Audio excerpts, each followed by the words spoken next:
शीतकालीन सत्र में क्या सहनशीलता दिखाएंगे सांसद? क्या देश की संसद चलेगी? क्या देश का कामकाज होगा? जो महत्वपूर्ण बिल फंसे हुए हैं, अटके हुए हैं, क्या वो आगे बढ़ पाएंगे? असहिष्णुता पर बहस के लिए सरकार तैयार है। यहीं से चर्चा को आगे लिए चलते हैं। सभी खास मेहमान हमारे साथ बने हुए हैं और संबित पात्रा जी, मुझे एहसास है कि पिछले आधे घंटे आप हमारे साथ नहीं थे, तो मैं आपके पास आऊंगी और ये भी पूछूंगी प्रमोद तिवारी जी से कि आखिर विपक्ष चाहता क्या है, अगर लिस्ट में वो बता सके 1 2 3 करके। लेकिन उससे पहले MOS parliamentary affairs Mukhtar Abbas Naqvi ji सीधे हमारे साथ जुड़ रहे हैं। नकवी साहब, बहुत बहुत शुक्रिया आपका आज तक से बातचीत करने के लिए। सबसे पहला सवाल आपसे मेरा यही, राहुल गांधी ने कहा है कि इस देश में अभी जो प्रधानमंत्री है उनसे संवाद की कोई गुंजाइश ही नहीं है। जब मनमोहन सिंह प्रधानमंत्री थे, वो खुद फोन उठाकर नेताओं से बात कर लेते थे और कहते थे कि संसद चलने दीजिए, बात मानते थे, राजी करते थे। लेकिन यहां तो प्रधानमंत्री कोई पहल ही नहीं करते हैं बात करने की। देखिए, प्रधानमंत्री जी सबसे बात करते हैं और हमारा मानना है कि सबसे ज्यादा उपलब्ध प्रधानमंत्री जी, सबसे ज्यादा कम्युनिकेटिव, संवाद के साथ, सबके साथ संवाद रखने वाले प्रधानमंत्री के रूप में नरेंद्र मोदी जी हैं। और अगर राहुल गांधी जी को इस तरह की कोई गलतफहमी है तो हमें लगता है वो गलतफहमी उनको दूर हो जाएगी। और ऐसा नहीं है, सभी लोगों से बात करते हैं। अगर पार्लियामेंट चलता है तो पूरे समय वो पार्लियामेंट में अपने कार्यालय में या हाउस के अंदर बैठते हैं और उसमें लगातार आप कभी जाके देखिए तो सभी एमपीज डिफरेंट पॉलिटिकल पार्टीज के, उनकी कांग्रेस पार्टी के हों या अन्य लोग हों, उनसे मिलते रहते हैं। उन अपने घर पर भी मिलते हैं। प्रधानमंत्री जो 24 घंटे के प्रधानमंत्री हैं, 24 घंटे वो तो ना आराम करते हैं, ना सोते हैं, ना तो कभी जो है वो घूमने जाते हैं। एक एक मिनट वो जो है वो अपने काम के लिए देते हैं, देश के काम के लिए देते हैं। नहीं, फिर विपक्ष की जो शिकायत है वो पूरी तरह से आप उसको खारिज कर रहे हैं, क्योंकि इनका कहना है कि कोई गुंजाइश ही नहीं दिखती सरकार की तरफ से। पहले आप लोग क्या कदम उठा रहे हैं ताकि संसद चले, ये मैं फैक्चुअली आपसे जानना चाहती हूं, क्योंकि आप एमओएस पार्लियामेंट्री अफेयर्स है। दूसरा सवाल, आप विपक्ष की बातों को किस हद तक मानने को तैयार होंगे? असहिष्णुता पर बहस की बात आपने मानी है, किस हद तक सरकार आगे बढ़ेगी 2 कदम ताकि विपक्ष को मनाया जा सके? देखिए, पहली बात ये कि जो शीतकालीन सत्र है, हमें पूरा विश्वास है, पूरी उम्मीद है और खास तौर से आज आल पार्टी मीटिंग के बाद वो विश्वास और मजबूत हुआ है कि सभी राजनीतिक दल जितने भी हैं, कांग्रेस पार्टी है या और जो राजनीतिक दल है, वो उनका सभी का सकारात्मक और रचनात्मक रुख होगा। और निश्चित तौर से सभी मुद्दों पर सरकार बहुत साफ है। सरकार का स्पष्ट मत है कि किसी भी मुद्दे पर जिस पर विपक्ष चाहता है उसमें जो संसदीय नियम है उनके तहत हम चर्चा के लिए तैयार हैं और उस चर्चा में सभी लोग भाग लेंगे, अपनी बात रखेंगे। सरकार की तरफ से उसमें उस पर जो भी रिप्लाई होगा, जो भी जवाब होगा वो दिया जाएगा। इसलिए हम मानते हैं कि मुख्तार जी, दिक्कत यही है, ये विपक्ष का कहना है और जो अभी तक समझ में आ रहा है, प्रमोद तिवारी जी भी हमारे साथ है, प्रधानमंत्री बोलेंगे या नहीं। सबकी नजर इस बात पर है कि असहिष्णुता पर भी, अगर असहिष्णुता पर बहस होती है, क्या प्रधानमंत्री सदन में उस पर बोलेंगे? देखिए, जो किसी भी मुद्दे पर, चाहे वो टॉलरेंस का मुद्दा हो, चाहे इंटॉलरेंस का मुद्दा हो, हम हर मुद्दे पर चर्चा के लिए तैयार है, बहस के लिए तैयार है। एक चीज। दूसरी चीज ये देखिए, विपक्ष क्या स्वाभाविक है, विपक्ष के तेवर तल्ख होने चाहिए।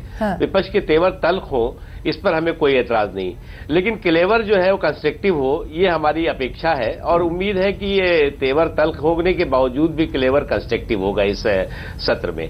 जहां तक सवाल है जो असहिष्णुता के मुद्दे पर, हमारा जो मत शुरू से है कि ये एक फैब्रिकेटेड पॉलिटिकल प्रोपेगेंडा है, लेकिन उसके बावजूद भी जैसे कि राज्यसभा में सीताराम येचुरी जी ने नोटिस दिया है, लोकसभा में भी दिए गए ये नोटिस, हम लोग उस पर चर्चा करेंगे वहां स्पीकर साहिबा से, यहाँ चेयरमैन साहब से, और उस पर तय करेंगे कि उसमें कब चर्चा होनी है। और निश्चित तौर से जब चर्चा होगी और जरूरत होगी तो प्रधानमंत्री जी उसमें इंटरवीन करेंगे। ये बड़ी बात आपने कही है, ये बड़ी बात MOS parliamentary affairs Mukhtar Abbas Naqvi कहते हुए आज तक से कि अगर असहिष्णुता के मुद्दे पर जरूरत पड़ती है तो प्रधानमंत्री नरेंद्र मोदी भी सदन में उस पर बोलेंगे, इंटरवीन करेंगे। मेरा अगला सवाल आपसे यही है, जीएसटी बिल हो, जितने भी रिफॉर्म बिल, बार बार ये आरोप लगता है कि आप लोग लगाते थे पिछली सरकार पर कि तो पॉलिसी पैरालिसिस है जी, सदन आप नहीं चलने देते थे और वही यथास्थिति बनती हुई दिख रही है। क्यों ना ये आरोप अब आप पर भी लगे कि पॉलिसी पैरालिसिस हो रहा है? आप जीएसटी बिल, जितने भी रिफॉर्म्स की बातें हो रही थी, बिल की बातें हो रही थी, आप पास कराने में पूरी तरह से नाकाम रहे हैं। विपक्ष का रोना कब तक रोएंगे आप लोग? देखिए, जीएसटी है, इसके अलावा तमाम और एंटी करप्शन बिल है, उसके अलावा और भी बहुत से ऐसे महत्वपूर्ण बिल हैं। हमने बताया ना कि लगभग जो है वो ऐसे मानिए तो आप 3 दर्जन बिल हो जाएंगे, और इन तमाम बिलों पर हम जो है वो चाहेंगे कि सहमति के साथ जो है वो बातचीत हो। एक चीज, दूसरी चीज, जीएसटी के बारे में सभी राजनीतिक दलों से अलग अलग भी बात हो गई। आज भी ऑल पार्टी मीटिंग में जीएसटी के विषय में बात हुई और लगभग सभी राजनीतिक दलों का इंक्लूडिंग कांग्रेस पार्टी जीएसटी को लेकर सकारात्मक रुख था। अब देखते हैं, पार्लियामेंट के सेशन शुरू होता है, हमें उम्मीद है कि जो सकारात्मक रुख अभी है वो भी वही आगे रहेगा। जहां तक सरकार का रुख है, सरकार हर मुद्दे पर, आप कोई भी इशू देखिए, जैसे जीएसटी है, अगर मान लीजिए कोई किसी को अमेंडमेंट लाना है, उसमें कोई परिवर्तन लाना है, कोई सुझाव है, तो वो सुझाव तो पार्लियामेंट के फ्लोर पे ही तय होगा ना। तो इसलिए हमें उम्मीद है कि सकारात्मक रहेगा ये सत्र। चलिए, बहुत बहुत शुक्रिया आपका। मुख्तार अब्बास नकवी जी हमसे बातचीत करते हुए बड़ी बात उन्होंने कही है, अगर असहिष्णुता के मुद्दे पर जरूरत पड़ती है तो प्रधानमंत्री उस पर इंटरवीन कर सकते हैं, बोल भी सकते हैं। अब ऐसे वक्त पर तो संबित पात्रा जी, आपके पास आने से पहले अगर आप इजाजत दें, एक बार प्रमोद जी के पास जल्दी से चली जाओ। वो खुद कह रहे हैं, MOS पार्लियामेंट्री अफेयर्स हैं, कि अगर जरूरत पड़ती है तो प्रधानमंत्री उस पर बोलेंगे। अब तो साहब लिस्ट बता दीजिए पहले से, 1 से 5 क्या क्या चाहिए, तब सदन चलने देंगे।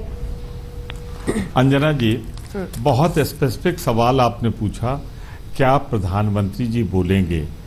बड़ा शर्मा के, बड़ा सच्चा के मुख्तार भाई ने कहा अगर जरूरत पड़ी तो जरा मुझे ये बता दीजिए, जरूरत पड़ेगी ये डिसाइड कौन करेगा अंजना जी? जब सदन में हम चर्चा करेंगे, हम मुद्दे उठाएंगे, तो सदन के नेता से ही जवाब चाहेंगे। ये जरूरत वाला जो क्लॉज लगा है, ये खतरनाक, जरूरत वाला खतरनाक क्लॉज लगा दिया संबित पात्रा जी। ठीक है, मैं 1 मिनट और कह दूं, आपने जो मुद्दे मुझसे पूछे हैं, सहिष्णुता का मुद्दा है, महंगाई का मुद्दा है, हमारे पास जिस तरह मंत्रियों के वक्तव्यों का मुद्दा है, जिस तरीके से गैर जिम्मेदाराना ढंग से सवालात उठाए जा रहे हैं, उनका मुद्दा है। आज ही सीमा पर हमारा एक ऑफिसर मारा गया है, सीमाओं पर अतिक्रमण का मुद्दा है, जिस तरीके से किसान आत्महत्या कर रहे हैं वो मुद्दा है। हमारे कई मुद्दे हैं, पर एक बात अंजना जी मैं जरूर जोर दे के देना चाहूंगा, ये जवाब संबित भाई नहीं दे पाएंगे, वो सदन के सदस्य भी नहीं है और मंत्री भी नहीं है। ये जो कहा मुख्तार साहब ने कि अगर जरूरत पड़ी, मैं आपसे एक बात कह के बात खत्म करूंगा। 30 देशों की यात्रा हमारे माननीय प्रधानमंत्री जी कराएं, हमारी शुभकामनाएं। लेकिन 30 बार भी जहां न पासपोर्ट लगता है, न वीजा मिलता है, राज्यसभा के सदस्य बैठे हैं त्यागी जी, इनसे पूछ लीजिए, 18 महीने में 5 बार भी प्रधानमंत्री जी राज्यसभा में नहीं आए होंगे। और 10 बार तो छोड़ ही दीजिए, सर्वसुलभता की बात कर रहे हैं, यही सर्वसुलभता है कि 18 महीने में, त्यागी जी से पूछ लीजिए, 10 बार भी प्रधानमंत्री जी नहीं आए। ठीक है, मैं जल्दी सबके पास अब जाना चाहती हूँ। संबित पात्रा जी जवाब दीजिए। कहां से, ठीक है प्रमोद जी, इनका इरादा ही नहीं सदन चलाने। प्रमोद जी, अब संबित जी को जवाब दीजिए। सहिष्णुता से बैठा हुआ हूं, जब मौका मिलेगा मैं बोलूंगा। बोलिए संबित पात्रा जी। खतरनाक क्लॉज डाल दिया उन्होंने, अगर जरूरत पड़ी। हाँ, सुनिए, अभी मैं सुन रहा था, कांग्रेस के सांसद ने बिल्कुल सही कहा। मैं सांसद भी नहीं हूं, मैं मंत्री भी नहीं हूं, मैं तो मात्र प्रवक्ता हूं, इसलिए बहुत सारी चीजों पे हम चाहते हैं कि आप बन मगर एक युवक हूं इस देश का। नहीं, आपका आशीर्वाद से धन्यवाद, मगर मैं धन्यवाद, मगर मैं उसके आगे जाके कुछ कह रहा था। मगर मैं एक पावरफुल युवा हूं, मैं इस देश का युवा है। युवा होने के नाते मैं आपको एक बहुत बड़ी बात कहता हूं, देश का संसद चलना इतना बड़ा विषय है कि मैं हाथ फैला के, आप 3 सांसद बैठे हैं यहाँ पे, 4 सांसद बैठे हैं, मैं हाथ फैला के कहता हूं, भवती भिक्षांग देही। याद रखिए, ऋषियों और राजाओं का देश है। बड़े बड़े राजा, बड़े बड़े ऋषियों ने जाके छोटे छोटे लोगों के सामने हाथ पसार के कहा था, भवती भिक्षांग देही। मैं आज बड़े लोगों के सामने कहता हूं कि आप देश को चलने दीजिए, संसद को चलने दीजिए, भिक्षा दीजिए। इदं राष्ट्रं इदं नमम, ये राष्ट्र है, ये मैं नहीं हूं। ये आपका मेरा डिबेट सब पार्लियामेंट में होना चाहिए। नहीं सर, ये हंसने का विषय नहीं है। बहुत सही कहा उन्होंने, ना मैं सांसद हूं ना मैं मंत्री हूं, मगर मैं हिंदुस्तानी हूं, इसलिए मैं कह रहा हूं, भवती भिक्षांग देही, भिक्षा दीजिए। इस संसद को चलने के लिए, इस देश को चलने के लिए आप भिक्षा नहीं देंगे तो कौन देगा? और आज आवश्यक है कि मैं आपसे लड़ूं नहीं। हम रोज लड़ते हैं सर तिवारी सर, हम रोज लड़ते हैं, आगे भी लड़ेंगे, मगर आज लड़ने की मुद्रा में नहीं, आज झुकने की मुद्रा में हम कहते हैं आइए कल संसद खुलेगा, प्रणाम करके अंदर घुसें और संसद में काम करें। मैं त्यागी जी को सुन रहा था ब्रेक में, जब मैं जुड़ नहीं पा रहा था। त्यागी जी कह रहे थे इनके जो सो कॉल्ड रिफॉर्म्स है जिससे कुछ भला नहीं होगा। मैं नहीं हूं सांसद मगर मैं जानता हूं जीडीपी में बढ़ोतरी होगी अगर जीएसटी आएगा। ये एक्सपर्ट्स कह रहे हैं कि 2.5% से 3% तक का जीडीपी में बढ़ोतरी होगी। अगर जीडीपी में बढ़ोतरी होगी तो किसको फायदा होगा? गरीबों को ही होगा। त्यागी जी, आपका रिस्पॉन्स इस पे? जितना जीडीपी के लिए और जीएसटी के लिए ये सरकार परेशान है, मैं चाहता हूं एमएसपी के लिए भी ये सरकार परेशान हो। पिछले 3 सालों से जो किसानों की फसलें हैं, चावल, गेहूं, गन्ना, गन्ने के 10 रुपए बढ़े हैं, चावल के 50 रुपए बढ़े हैं, 3.5%, और सरकारी कर्मचारियों की तनख्वाह बढ़ करके 23 गुना होगी। भगवान के लिए मैं भी आपसे हाथ जोड़ता हूं, मैं भी अपना कुर्ता फैला के भीख मांगता हूं सरकार से कि कम से कम 10% की बढ़ोतरी गन्ने के दाम में हो जाए, 10% की बढ़ोतरी चावल के दाम में हो जाए, 10% की बढ़ोतरी गेहूं के दाम में हो जाए, ताकि देश का अन्नदाता आत्महत्या करने के लिए मजबूर ना हो। ये याचनाओं से देश नहीं चलता। अरविंद सावंत जी, एक बार सावंत जी अपनी प्रतिक्रिया दे दें, उसके बाद में फौरन संबित जी आपके पास आ रही हूं जवाब के लिए। मुझे तो एक तो पहली बात है कि संसद हम चलाना चाहते हैं। मुझे ये जो असहिष्णुता जी है उसकी परिभाषा ही नहीं समझ में आ रही है। देश के निर्माण से लेकर आज तक का सारा अगर ब्यौरा ले तो समझ में नहीं आ रहा है किसे असहिष्णुता कही जाए। अब रही बात मुख्य मुद्दे क्या है, तो हमें लगता है ये ठीक है, राजनीतिक बात चल रही है। इसके जो जिस ढंग से असहिष्णुता पर लोग पेश आ रहे हैं वो देखकर लगता है कि ये राजनीति चल रही है।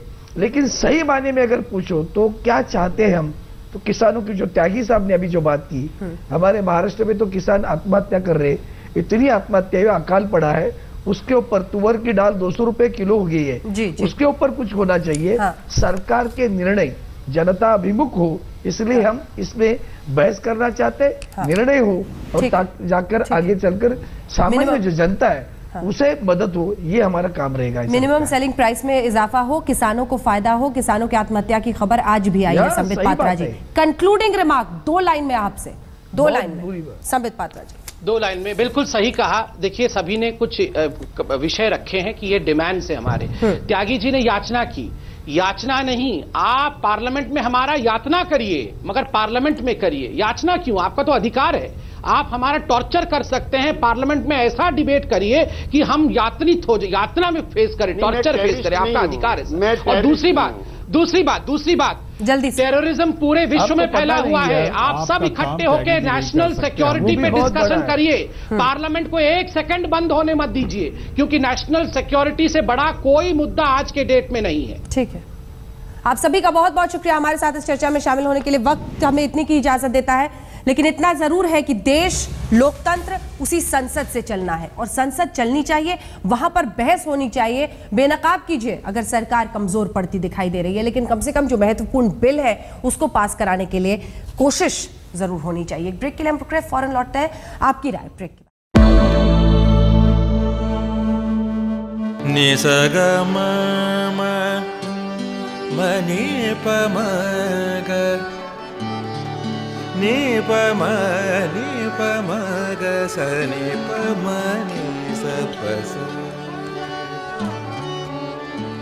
जहाँ तक याद आती रहेगी,